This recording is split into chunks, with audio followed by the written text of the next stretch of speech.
하나님의 말씀 시편 141편 1절에서 10절의 말씀입니다.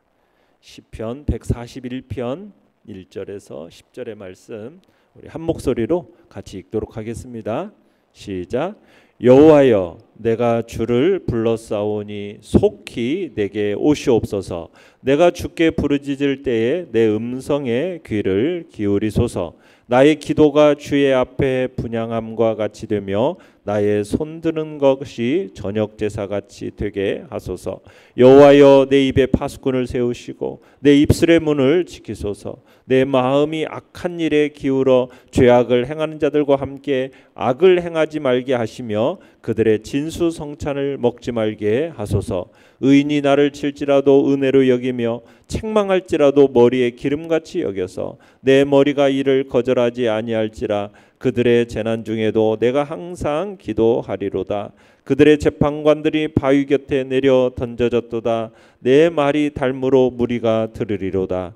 사람이 밭가라 흙을 부스러뜨림 같이 우리의 해골이 수올 입구에 흩어졌도다. 주 여호와여, 내 눈이 주께 향하며 내가 주께 피하오니 내 영혼을 빈궁한 대로 버려두지 마옵소서. 나를 지키사 그들이 나를 잡으려고 놓은 올무와 악을 행하는 자들의 함정에서 벗어나게 하옵소서. 악인은 자기 그물에 걸리게 하시고 나만은 온전히 면하게 하소서. 아멘.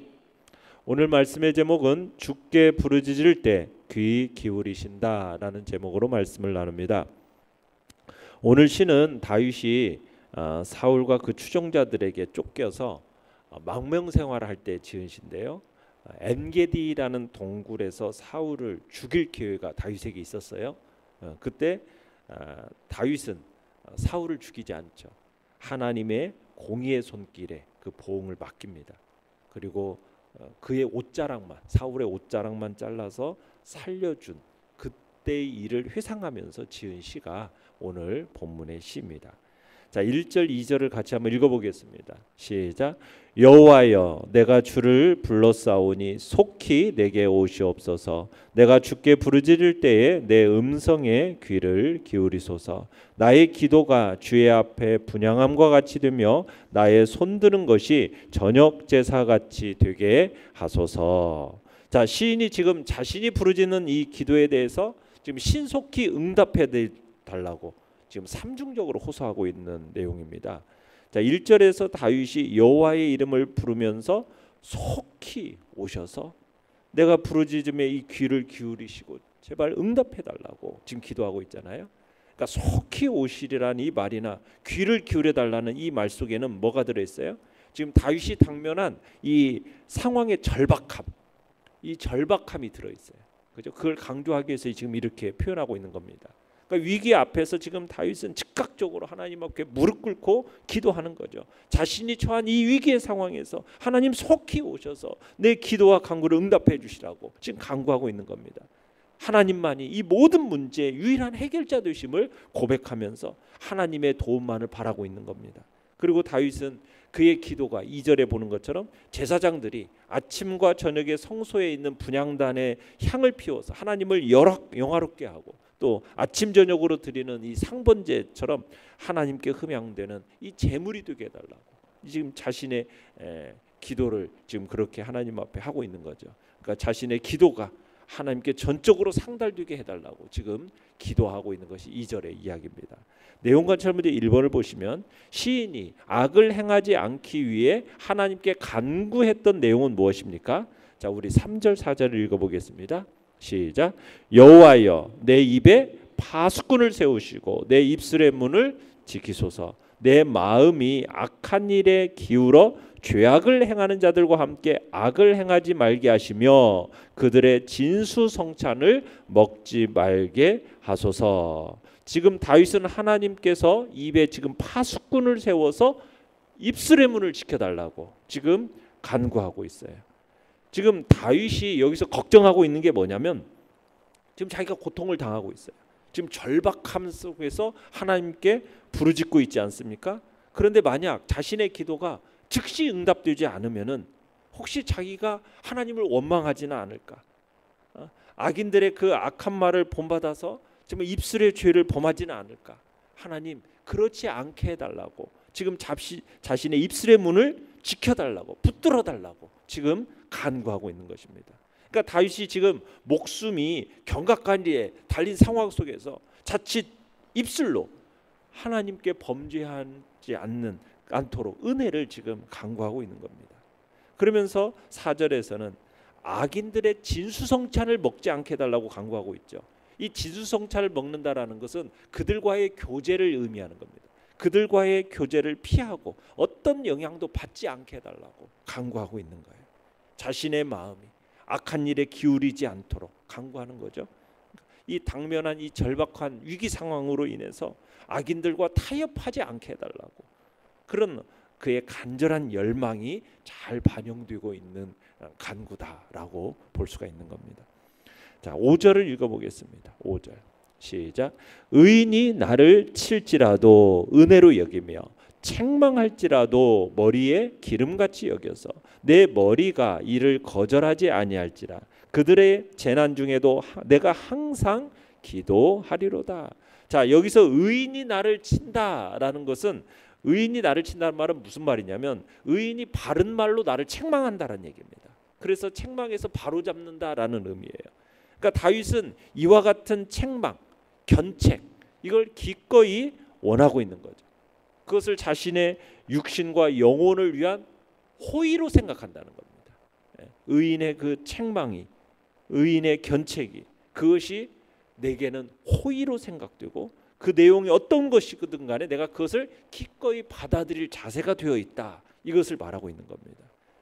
이 말은 우리가 금방 4절에서 내가 악한 일을 행하지 않고 지금 악인의 유혹의 마음을 빼앗기지 않게 해달라고 지금 기도하지 않았습니까? 이것은 자신이 악한 자들과의 어떤 교제를 하지 않게 해달라는 어떤 신앙의 열정의 표현을 또 다르게 얘기한 것이 바로 의인이 나를 책망하는 것에 대해서 내가 비록 기분이 상하고 내가 자존심이 다칠지라도 내가 하나님 앞에서 온전하게 되어진다면 나를 내 잘못만 바로잡을 수만 있다면 언제든지 내가 책망과 그 견책을 겸허히 내가 수용할 용의가 있다. 지금 그런 마음가짐을 가지고 그렇게 기도를 하는 겁니다. 그러니까 악인들로부터의 이렇게 자신을 보호해달라는 기도와 함께 의인들로부터의 책망과 견책도 내가 언제든지 겸허히 수용함으로써 내가 하나님 앞에 온전한 자로 설 수 있도록 나 자신을 들여가겠다라는 그렇게 할 수 있게 해달라는 하나님 앞에 간구인 거죠. 자, 그 다음에 6절 7절 읽어보겠습니다. 시작. 그들의 재판관들이 바위 곁에 내려 던져졌도다. 내 말이 닮으로 우리가 들으리로다.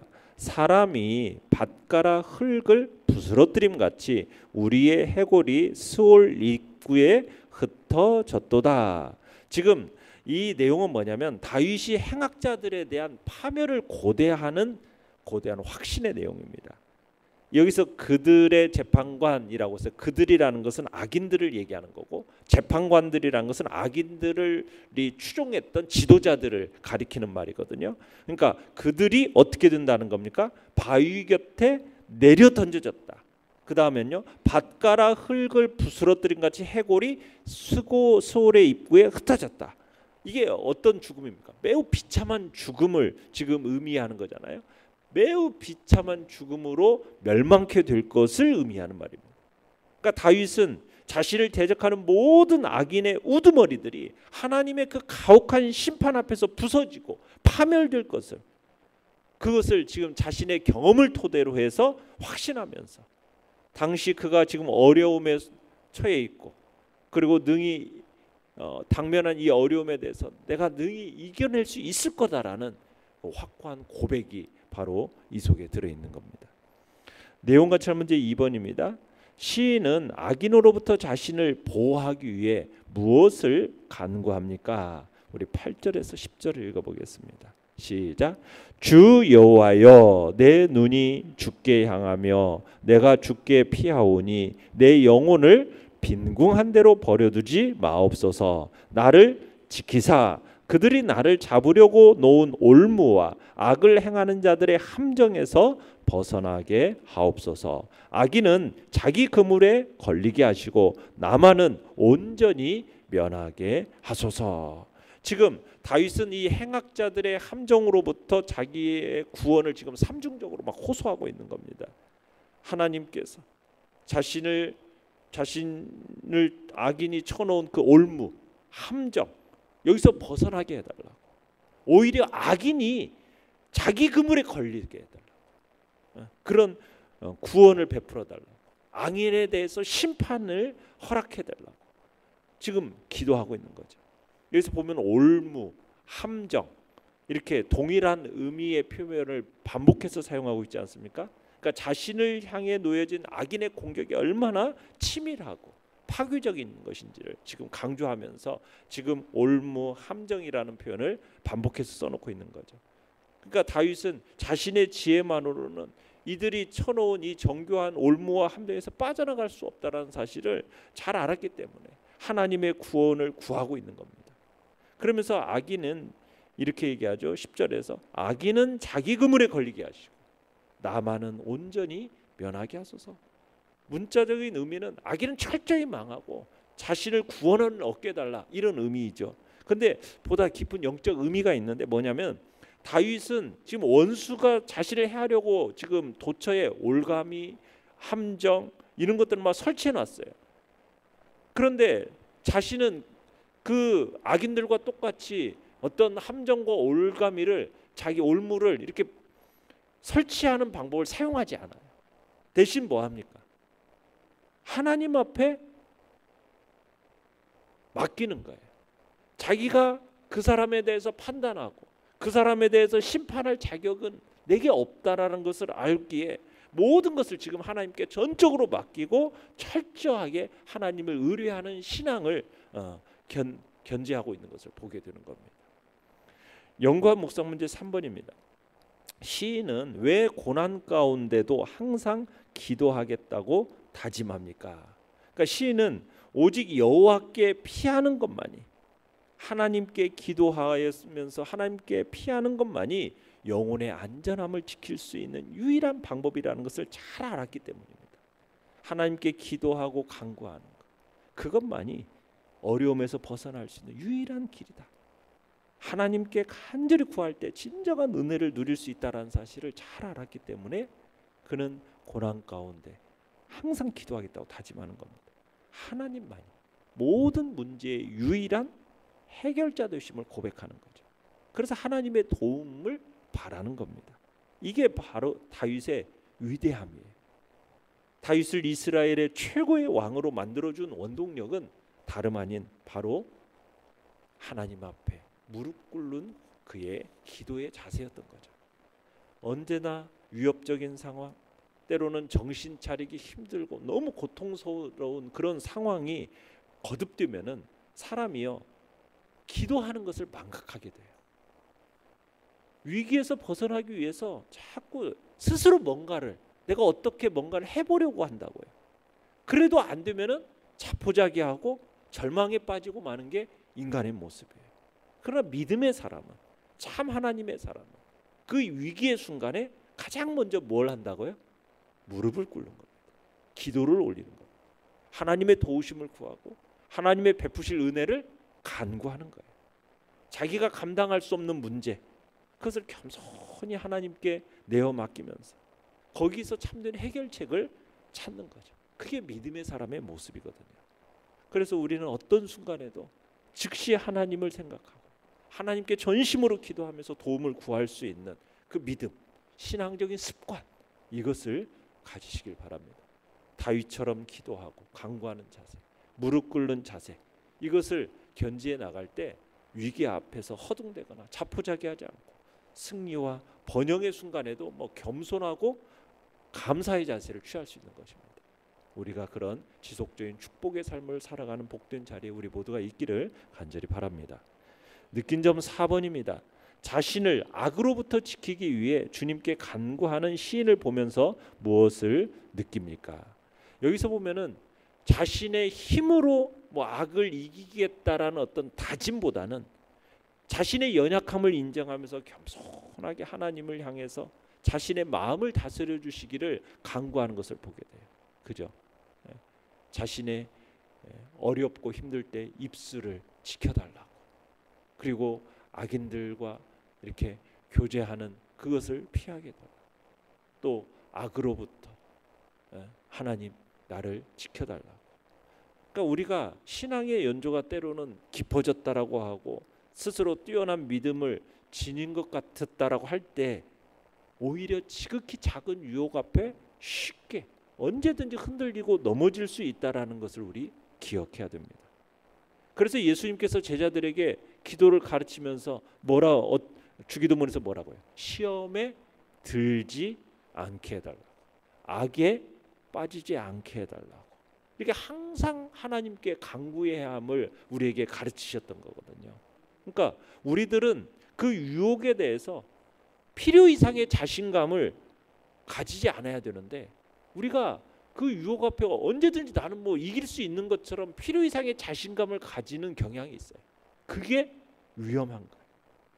나만큼은 확실해, 나는 그런 유혹에 언제든지 나는 승리할 수 있는 사람이야, 이런 식의 자만심이 오히려 큰 독이 되어서 스스로를 교만에 빠뜨리고 결국에는 영적인 경계심을 약화시켜서 결국 그 유혹에 자기도 모르게 넘어가는, 그리고 신앙이 파산하는 경우가 얼마나 많은지 몰라요.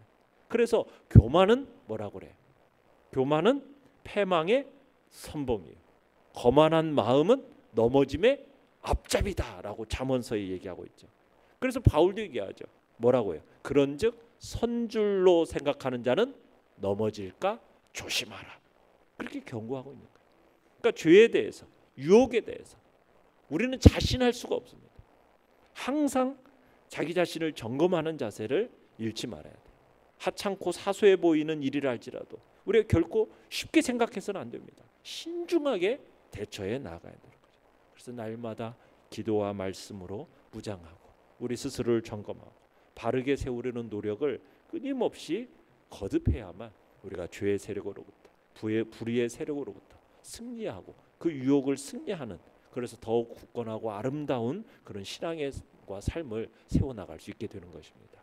그런 복된 자리에 우리 모두가 겸손함으로 나아가기를 간절히 바랍니다. 결단과 적용 5번입니다. 내가 입술의 남용으로 어려운 상황에 처한 적은 언제입니까? 억울한 비난과 공격이 올 때마다 하나님께 아뢰며 구원받기 위해 내 기도 생활을 어떻게 개선하겠습니까? 우리는 어떤 경우에도 억울하고 때로는 그런 비난과 공격이 올 때 내가 심판자가 되어서는 안 되고 내가 보복자가 되어서는 안 됩니다. 아무리 불법을 행하는 자라도 그들의 불법을 대적하고 쓰러뜨리려고 그런 선택을 하는 것이 아니라 모든 일을 공의와 진리대로 행하시는, 그 누구보다도 지혜롭게 완전하게 그 모든 일을 성취하시는 그 하나님을 바라보면서 그분을 전적으로 신뢰하는 자리에 있겠다라는 결단이 우리 안에 있기를 간절히 바랍니다. 오늘의 기도 같이 읽겠습니다. 시작. 어떤 상황에서도 부르짖는 기도를 통해 주님의 도우심을 받는 신실한 백성이 되게 하소서. 아멘. 말씀을 생각하며 기도하시고요. 연약한 우리의 지체들을 위해서 기도해 주시며, 특별히 새생명 전도 축제를 통해 초청받아 하나님의 말씀을 듣고 또 주님 앞에 결단한 이들이 또 주님의 교회에 나와 함께 신앙생활하며 믿음의 복된 자리에 세워지게 해달라고 위해서 기도해 주시기 바랍니다. 주여, 우리 3번 부르짖며 나아갑니다. 주여, 주여, 주여.